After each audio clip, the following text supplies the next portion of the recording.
Look, let's be honest. When we hit a certain age, usually our late 30s or early 40s life pulls us over to the side of the road and slams on the brakes. Up until that moment, you've probably been running on autopilot. School, career, bills, the hustle, but then that moment comes. You pause, look back at the landscape you've left behind, and ask yourself that terrifying question. Have I actually been living, or have I just been breathing and taking up space? The answer isn't hidden in your bank account or in the likes on your social media. The true signs of a life well lived are etched into the quietest corners of your heart. They are hidden in those trembling moments when you faced your fears, and in the fragile bonds you've nurtured with the people you love. The questions I am about to put in front of you today aren't here to judge you. Quite the opposite. They are designed to shake you, maybe make you a little uncomfortable, but ultimately, to wake you up. This isn't just a watch and scroll video. This is going to be one of the deepest confrontations we've ever had on this channel. So if you are halfway through your journey and you want to truly live the second half, lean in. Don't just listen, feel this. If you're ready, let's dive into the 5 critical questions that will change the rest of your life. 1. Are your relationships built on love and intimacy or on unspoken needs and expectations? Let's step onto the messy, sometimes sacred, sometimes swampy ground of human connection. Your friends, your family, your partner. These bonds are the skeleton of our existence. Yes. But too often, these threads aren't woven from silk. They are woven from invisible poisonous vines. Listen closely to a warning from 2,000 years ago, because we no longer have the luxury of fooling ourselves. When the gray hairs start to show, and the "we have plenty of time" mask of youth falls away, only the truth remains. You've heard of the Stoic philosopher Seneca, but do you really know him? The man was one of the richest, most powerful figures in Rome, yet his life was a golden cage. His health was failing, he struggled to breathe. On top of that, he was the advisor to Nero, one of the most unstable emperors in history. He could be killed at any moment. Rome was a viper's nest. But Seneca's power didn't come from his palace. It came from a mind that remained calm in the center of the storm. What about us? We may not live in ancient Rome, but aren't our relationships just as complicated? In the modern world, relationships have often turned into a transactional trade. You take my loneliness, and I'll inflate your ego. We cling to others like band-aids to fill a void. We call this love, but often, it's just need. We are hungry for validation. We mistake attention for affection. We build thick walls around our hearts, and then we cry because no one can get in. We call this being strong. So here comes the dagger of a question. Are your relationships a true bond, or are they just a transaction? Let's go deeper. Be honest, even if it hurts. When you are with people, can you take off the mask and say, "This is me in my most vulnerable state"? Or are you constantly acting, terrified of not being loved? When you give your love, do you keep a ledger like a merchant? I did this for him. He didn't do that for me. Or can you look at the person across from you with all their flaws and see them as a human being just as wounded as you are and offer them compassion? True connection is a rare diamond, and diamonds are formed under pressure.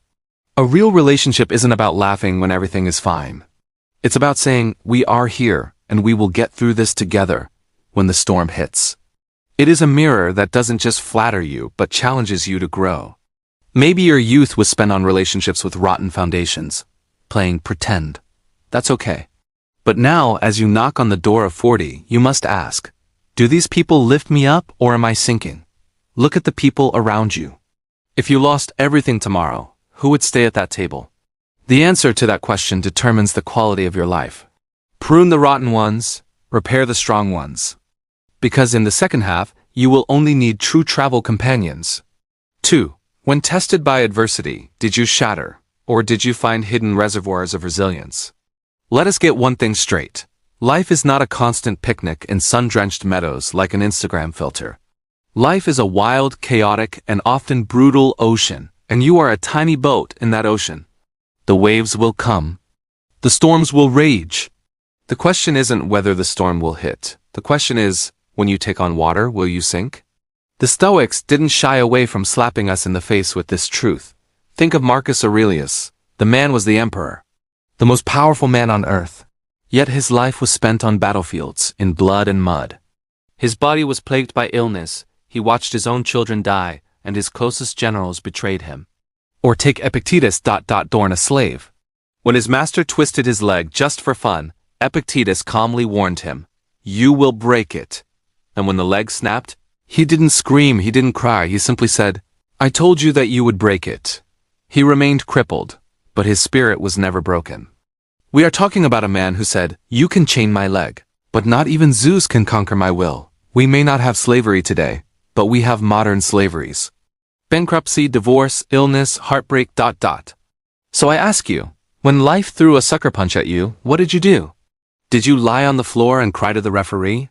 Or did you wipe the blood and stand back up? This question cuts through self-pity like a knife. When you lost a loved one, when you got fired, when your dreams collapsed, did you play the victim? Did you blame the universe? Or did you take the lesson buried inside that pain and turn it into fuel? Resilience doesn't mean never falling. Resilience is the grit to keep moving forward, even crawling, even when every part of you aches. And contrary to what you might think, this strength doesn't just show up in great tragedies. The real test is in the grinding drips of daily life. Tolerating that idiot in traffic, doing your job with integrity despite the ingratitude at the office, smiling at your child even when you are exhausted. That is true heroism. You know the Japanese art of kintsugi? They repair broken pottery with gold. The object becomes more valuable than before because now it has a history. You are like that too. The places where you have broken are your strongest points. As Rumi said, the wound is the place where the light enters you. Next time adversity knocks on your door, and it will, rest assured, don't open it like a scared child. Open it like a captain who has learned to dance with the storms. Say, "Welcome. Let's see what you have to teach me." 3. Have you truly forgiven others, and most importantly yourself? Now we enter the toughest battlefield, inside our own minds. The place where the ghosts of the past roam freely. Forgiveness. Easy to say, the hardest thing to do. Because forgiveness feels like a slap to our ego. Our inner voice screams, "He did this to me, he must pay." Think of Nelson Mandela. The man spent 27 years, let that sink in, 27 years in a tiny cell. He was humiliated by guards, tortured, his youth stolen. When he came out, he became the leader of the country. He had the power to destroy those who did this to him. He could have taken the most justified revenge in the world. But what did he do? He said, "As I walked out the door toward the gate that would lead to my freedom, I knew if I didn't leave my bitterness and hatred behind, I'd still be in prison." He chose construction over revenge. Or let's go back to Seneca.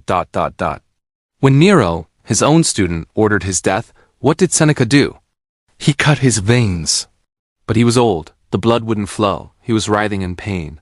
Even in that state, he didn't curse his executioners or Nero. He comforted those around him. He even sent his wife to the next room so she wouldn't have to watch him suffer. In his final breath, there was no anger, only peace. Why? Because Seneca knew this. Holding a grudge is like drinking poison and expecting your enemy to die. Now look in the mirror honestly. Are you still carrying the rusty chains of the past around your neck? Do you still blame that old partner who wronged you years ago? That lover who left? Or your father who didn't show enough love? Who do you think this anger is hurting? They are moving on with their lives. Maybe they've even forgotten you. But you are adding that poison to your own coffee, drop by drop, every single day. Forgiveness doesn't mean saying, "It's okay what you did." Forgiveness means, "I no longer allow what you did to control me." It is cutting that cord. It is a radical act of liberation. And the hardest part, have you forgiven yourself? Maybe you still can't forget that mistake you made when you were young, that opportunity you missed, that heart you broke. You are your own harshest judge. You deny yourself the mercy you show to strangers. Stop it. You are not perfect. No one is. Making mistakes is the tax we pay for being human. Pay the tax and throw away the receipt. You cannot become a better person by constantly punishing yourself. You will only become more miserable. Drop your burdens. Put down those stones in your backpack one by one. A well-lived life does not rise on a back hunched by the weight of the past, but on the wings of a soul set free. 4. Did you chase fleeting desires, or did you seek the treasures of the soul? The world is a giant marketplace, and everyone is trying to sell you something. Ads, TV shows, social media. They all whisper the same lie. If you buy this, you will be happy. If you drive that car, you will be respected. If you get that promotion, you will be complete. And so we run. We spin like hamsters in a wheel. We reach the goal, buy the house, wear the watch. How long does the happiness last? A week? A month? Then the same emptiness returns.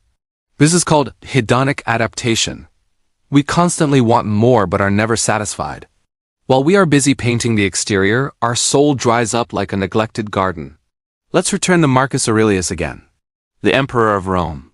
He could have had anything, any woman, any food, any treasure with a snap of his fingers. But he chose to sleep on the floor in his palace, to eat simply.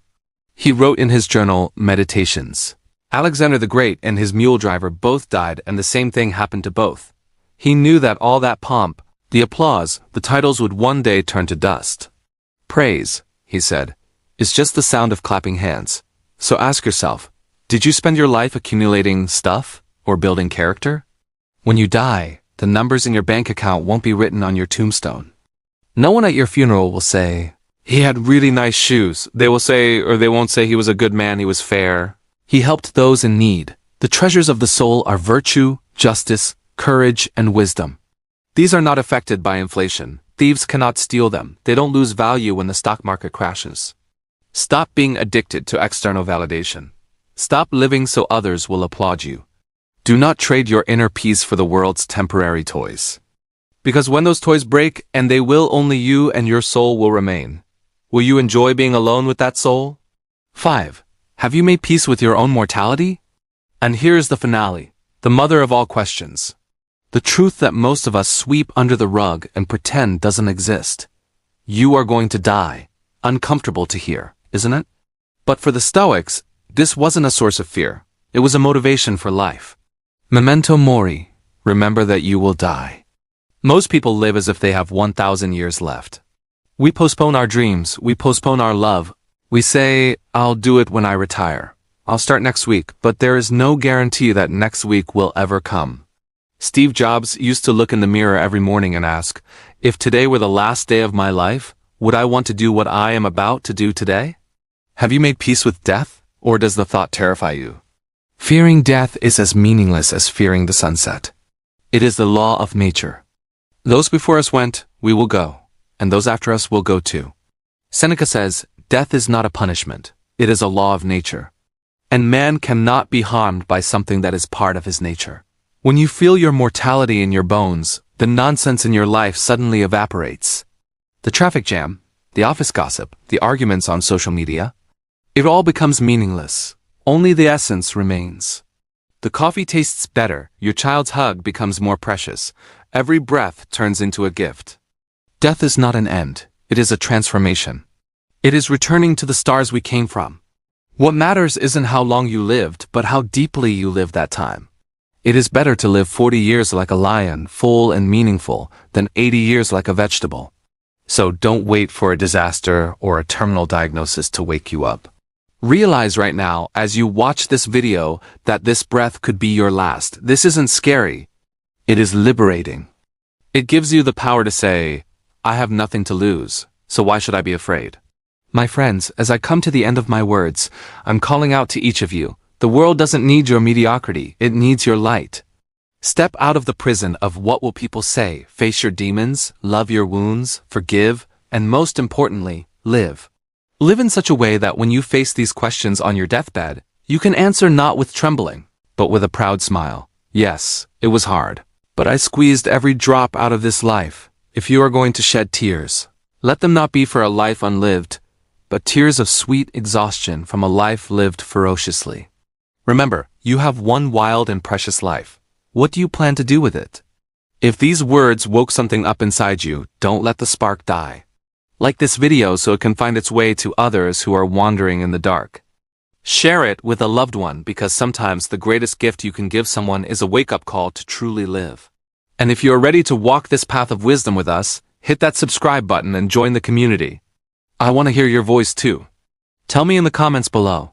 Which of these 5 questions was the hardest for you to face today? Thank you for watching. May your path be clear and your spirit strong.